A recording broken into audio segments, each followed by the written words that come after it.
If you ever see a picture of the inside of the International Space Station, it looks like a crazy person's garage. There's just shit everywhere, right? I didn't have a real appreciation for human-centric design.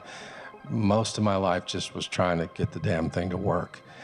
But we had this opportunity where we thought about the human-centric design and thought about we're going to have different kinds of humans in space.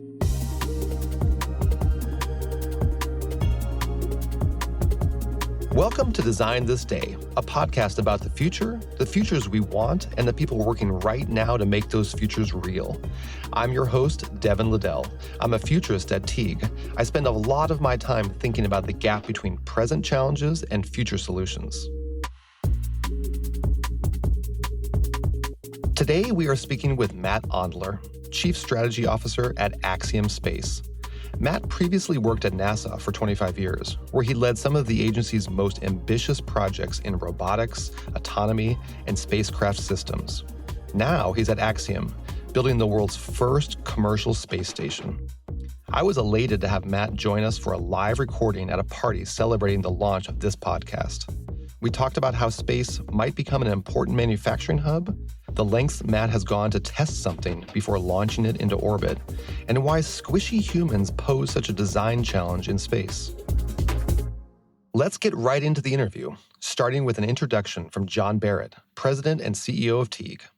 Tonight, we're really super honored to have a gentleman from Axiom. His name is Matt Ondler.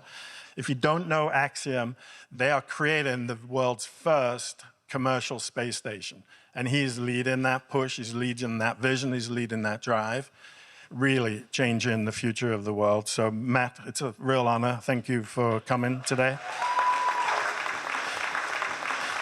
So with that, over to Devin and Matt. Thank you so much, John. Let's just jump right into it. I want to ask you first, though, about your origin story. Like, how did you get interested in space? First, thank you, Devin, and thank you, John, and thank you, Teague. It's a real pleasure to be here, and I've had a chance to work with the Teague folks at Axiom Space, and it's been joyous. So my origin story, and it's very similar to many people of my generation. I was 6 years old, summer of 1969, and I watched Neil Armstrong walk on the moon, and I didn't want to do anything else.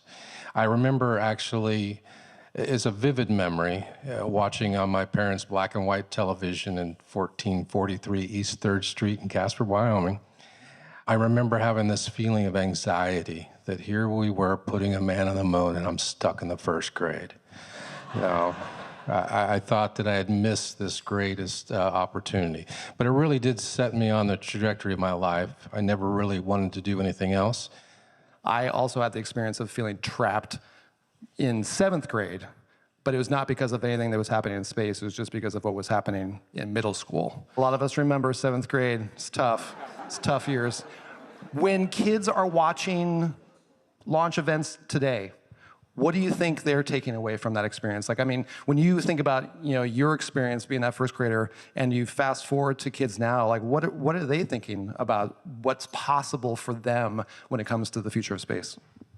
Yeah, and I got to see this or relive it recently. So in addition to building a commercial space station, we're building the next generation spacesuit for NASA. And along the way, we're flying private astronauts to the International Space Station. We're about to fly our 4th mission.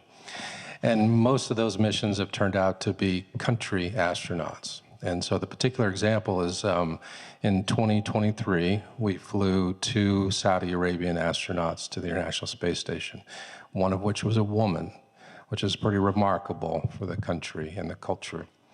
Then I got to go back to Saudi about a month after Rihanna returned, and the entire conversation in the country was about women in the workforce, the importance of science and education and technology.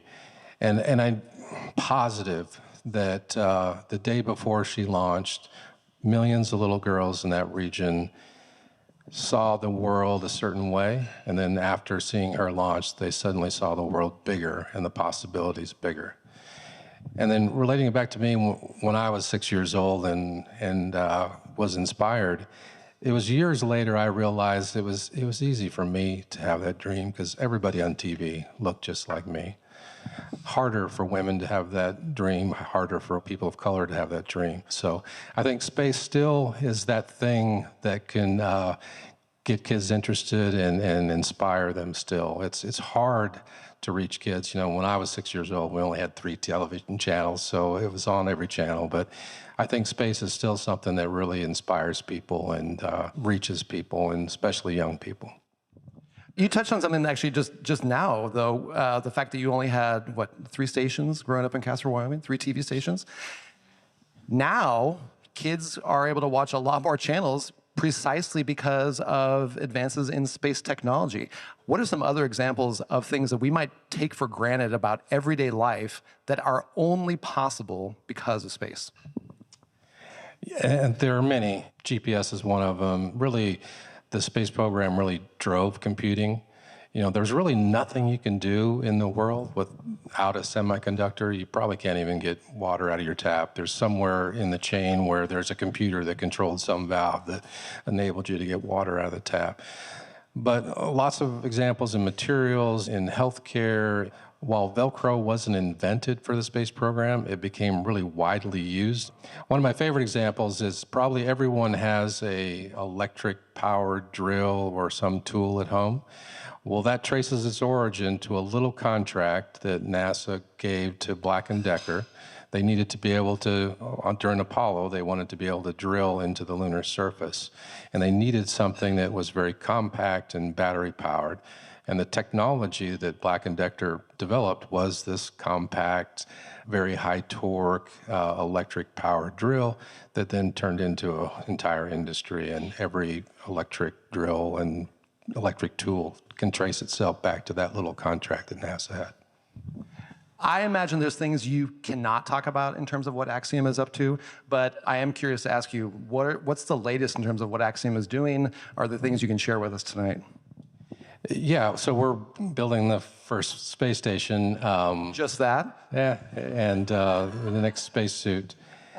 And then we're about to fly our 4th mission, and we'll fly Poland, Hungary, and India. All 3 of those countries have flown 1 astronaut before, all of them over 40 years ago with the Soviet Union. So the first time in nearly 2 generations that those countries have flown. And so it's going to be a huge impact for them as well. Historically, countries have been in charge of building things for space. The International Space Station, also called the ISS, was built collaboratively by several countries and has housed a rotating international crew of astronauts for more than 2 decades. But the International Space Station is scheduled to be decommissioned in 2031, and NASA does not plan on building or maintaining the next space station. That's where a company like Axiom comes in. Matt says there are several reasons why a commercial space station makes sense. What makes it a very exciting and world-changing business is the things that you can make in space that you can't otherwise make on Earth. And I'll give you a few examples, and we've been flying some of these experiments with partners on these missions. One is, for reasons I don't understand, stem cells grow about 20 times faster in microgravity than they do on Earth. And what that has allowed our partner at UC San Diego to do is they can do rapid drug discovery in a 2-week time period in orbit that might take them a year or over a year on the ground. The other interesting thing about space is that in microgravity, molecules go where they want to go. So a particular alloy is 2 times stronger if you make it in space. It'll be a while before we're making steel in space, but there are things like retinal implants that you can make perfectly in space. We make them, we print them on Earth, but you can't make them perfectly. It's sort of like trying to make a sandcastle with dry sand. It slumps. But in microgravity, surface tension is dominant, and so you can make perfect retinal implants. We think that'll be one of the first applications. And then one of the exciting things that Devin and I have talked about is because of that ability to 3D print biological material, you could potentially print entire organs.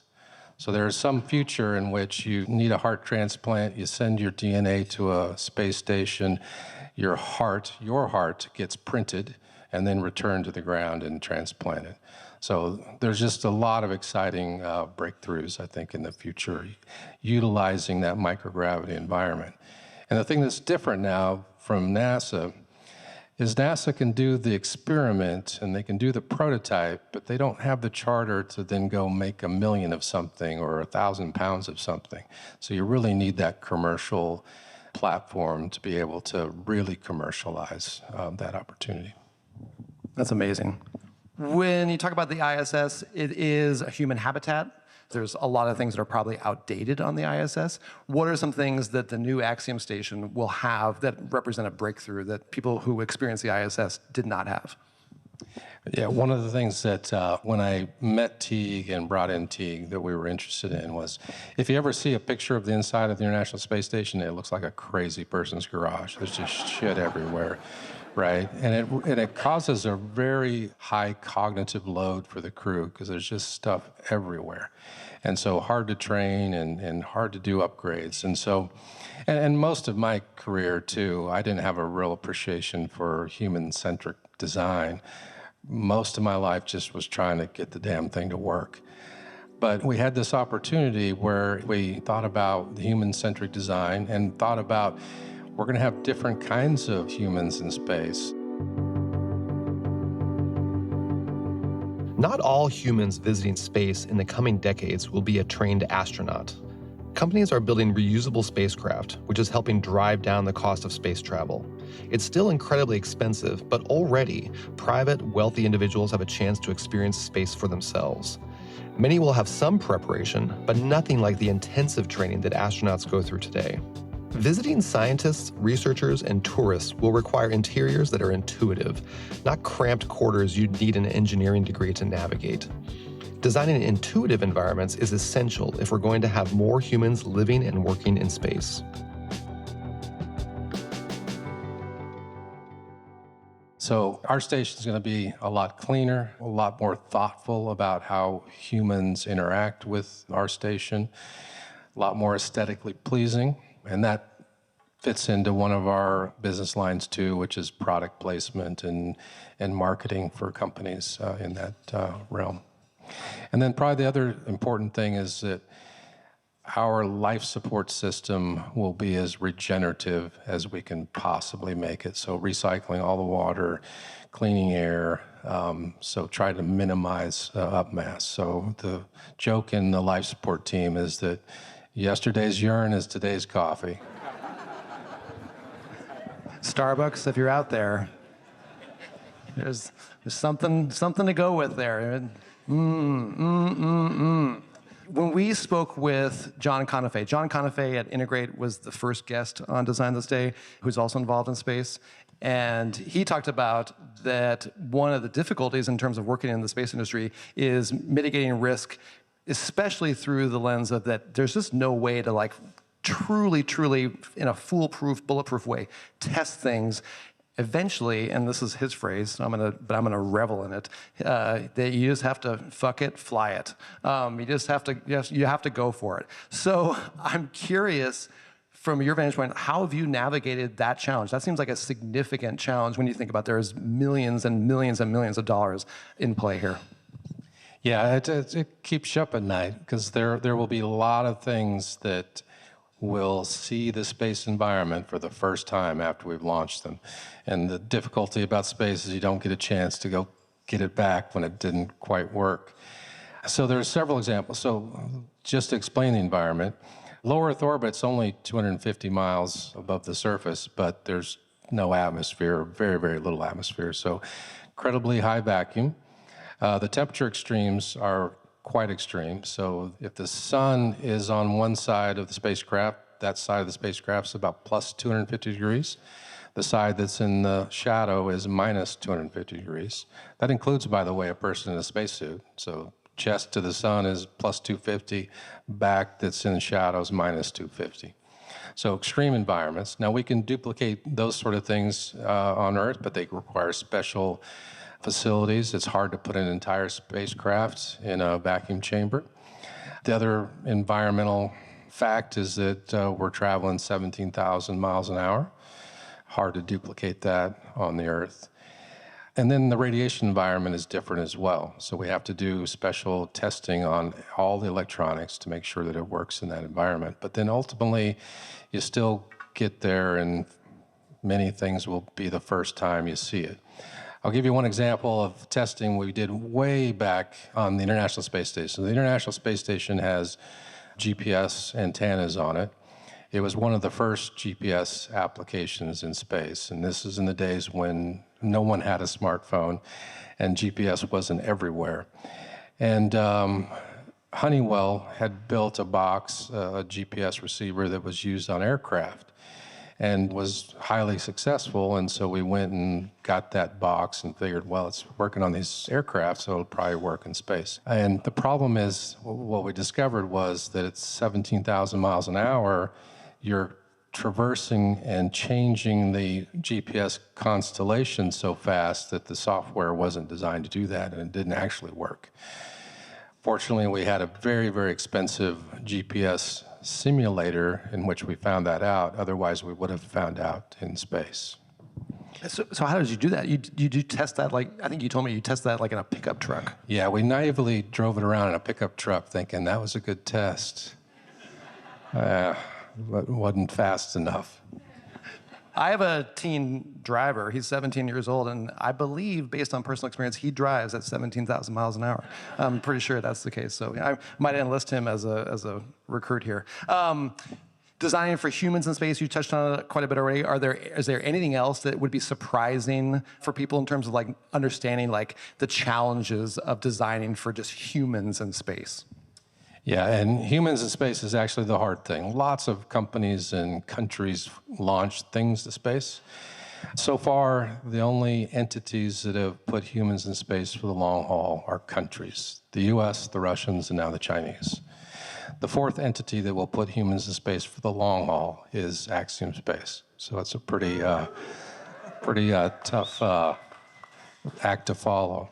And by long term, I mean not a SpaceX flight in which it's a very short term and all the life support is really consumed, it's consumables. We will have to, because we'll have crews there for 6 months to a year, we have to recycle and have a regenerative life support system. And the challenge really is humans. We tend to need oxygen and food and water, and we operate in a very narrow temperature and pressure range. We outgas things that are hazardous to ourselves in a closed environment, so we have to monitor for those. So it's a difficult thing to keep humans in space. I'll give you another example of challenge for our spacesuit. One of the places that NASA wants to return is the South Pole of the moon. And at the South Pole, the sun is at a very low angle. And what that means is that there are many craters that are permanently shadowed. And the reason NASA is interested in that, in these permanently shadowed regions, there might be ice. And if there's ice, then you can make water, and if you have water, you can crack the water into oxygen and hydrogen, and you can do all kinds of things with it. The problem is the surface of that crater hasn't seen the sun for 4 billion years. So the surface is near absolute zero. So minus 450 degrees Fahrenheit. Human foot, about an inch away from that, who likes to be at about 98 degrees, and only about an inch difference there. So designing that, just the sole of the boot, is quite an engineering challenge. Similarly, if a crewman is using a hammer or chisel to do some geology on the moon, and they set that down in this permanently shadowed place, it's going to get really, really cold very quickly, and then they pick it up. It could be quite hazardous. So just a few examples of how hard it is with these squishy humans. Devil's advocate, by the way. So we're talking about the challenges of putting humans in space. So we're making some great advances in humanoids, robots. Why not just put robots in space?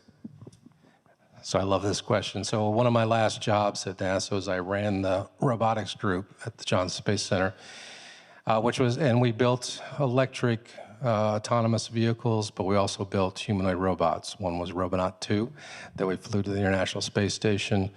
It was mostly an upper body, and it had these really creepy leg things. And then we built a fully humanoid robot called Valkyrie. And we did that all at the Johnson Space Center, which is the center of human spaceflight. It's where all the NASA astronauts are housed, so it's sometimes challenging. So we'd get that question a lot. And the answer was always, it's really humans and robots. There are things that robots do really well and things that humans do really well. And really for exploration missions like to the moon and Mars, there won't always be humans there and you still want to get work done. And so having a robot is handy to have.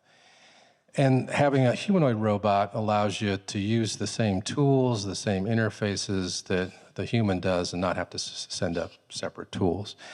That's not always the case. Like someday you'll buy a home humanoid robot. You won't have it wash the dishes. You'll still use the dishwasher because it's just a better form. But I think we're a little ways from that still. The first thing you learn building a humanoid robot is how remarkable humans are. We are really remarkable. You know, human hand has about 25 to 26 degrees of freedom, meaning that you can move it in 25 or 26 ways. So we still have a ways to go with humanoids, but the future is going to be lots of robots, and our station will have little inspection robots that we can send outside and look for things, and then hopefully a humanoid at some point as well. That's amazing. We, I believe, have some time to open it up to a few questions. One question we got from the audience was what space companies are doing about the Kessler syndrome. The Kessler syndrome is a potential scenario where space junk keeps building up in Earth's orbit and some zones become too dangerous for humans to use. That's because even the tiniest of objects can cause serious damage if they crash into satellites or other human-made structures in space. It's a great question. So space debris is a real problem, and space sustainability is kind of the buzz phrase now.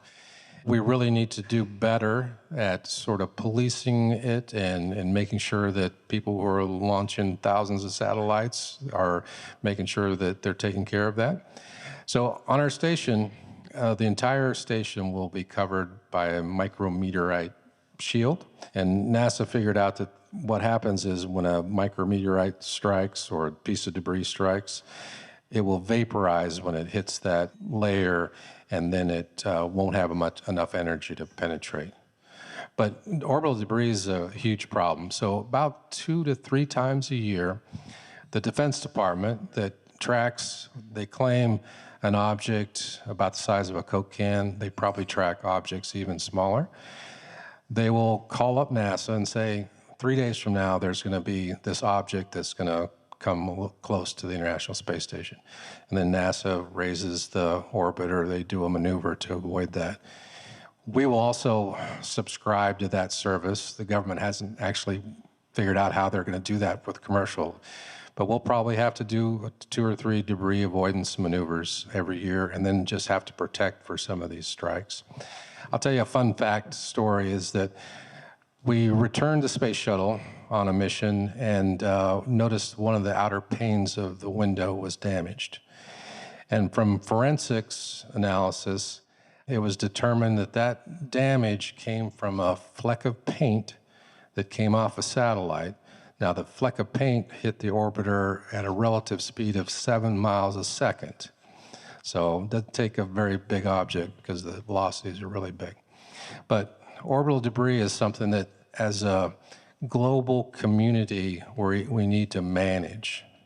And there's lots of folks that have ideas on how you go catch it and big nets and things like that, but nothing has really emerged that's very practical yet. All right, we've got time for one more. All right, right here, I see. This question was about whether there are plans to create multiple space stations that would enable humans to travel even farther, past the moon and onwards to Mars. I think 15 to 20 years from now, we're going to be surrounded by objects that we can't imagine how we live without, that were made in space. If we're right about that, there's going to be lots of space stations and lots of people building them to make those things. And then what has happened in human history is that humans always go where the resources are. You know, every great city in the world is built around some fertile plain, some deep water port, some access to a river. We're going to do the same thing as we explore the solar system. So low Earth orbit has an amazing resource. It's called microgravity and high vacuum. So we're going to go up there and take advantage of that. There'll be resources that we discover on the moon. There's already resources on the moon, so we'll build habitats and cities to take advantage of those resources. And then as we go on to Mars and other places, we'll figure out what's valuable to do there and what resources that we can use to make things and keep going out into the cosmos. John Barrett, thank you so much for bringing us on. A big round of applause for Matt Ondler.